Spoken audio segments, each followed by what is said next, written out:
Start to look at, how does God say you are? What does he say you are? And the word that God uses when he talked about a helpmate for Eve in the garden, oh, this is where it gets juicy. Just stay with me here. We only got 8 more minutes or 6 more minutes. We'll make this, it's going to be sweet. God calls it Ezer. What that word is Ezer. It's used 21 times in the Bible, Ezer. 19 of the 21 times it's used in the Bible, it's in a battle situation. Only 2 times it's ever referenced to a female, and the 2 times it's in Eve.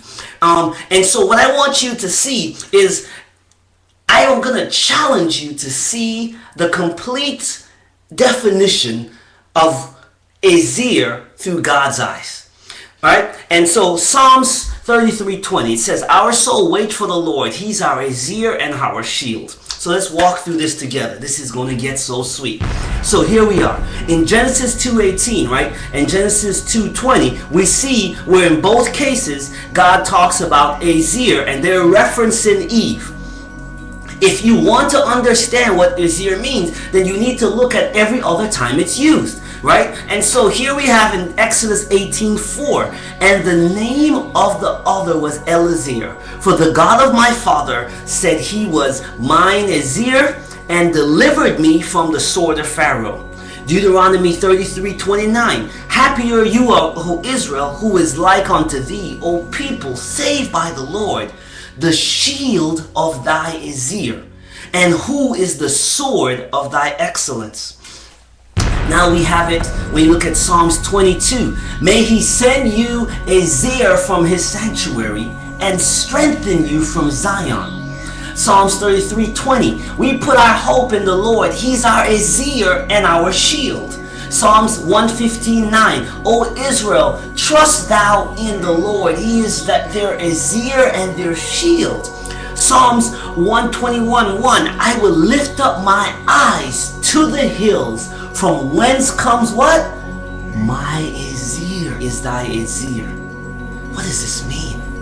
What does this mean? When you look through the eyes of God, when God says who you are, God is saying that women are an exclusive idea of God who created the entire universe.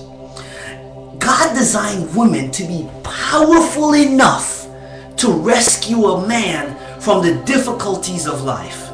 So when God says Ezer in the Bible, he's saying that you're a woman, Eve, right?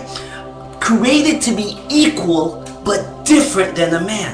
Created to be powerful. Created to be a rescuer. Created to be more than an object to be looked at. More than something to have sex with. More than a servant. More than a passive second-class creation.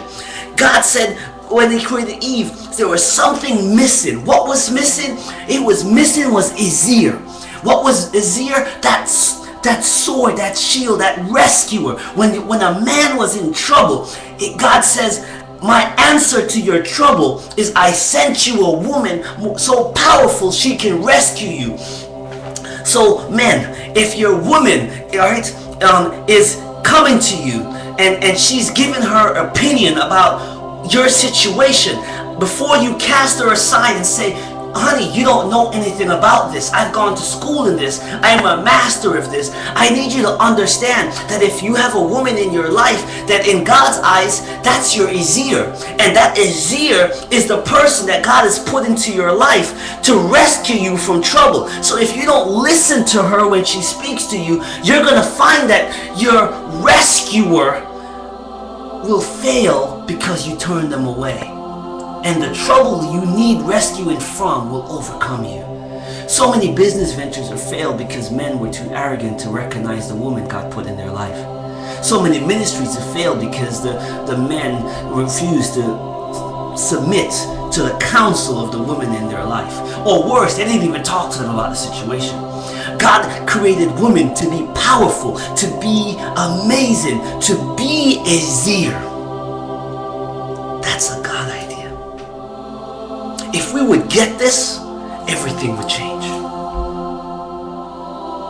Women, I apologize that for generations, and regardless of which religion it seems, whether it's Christianity, whether it's Muslim, whether it's Hinduism, everybody has been putting women in a lower class than God has put them. But I'm here to tell you that God looks at you and he says, you're my Ezer.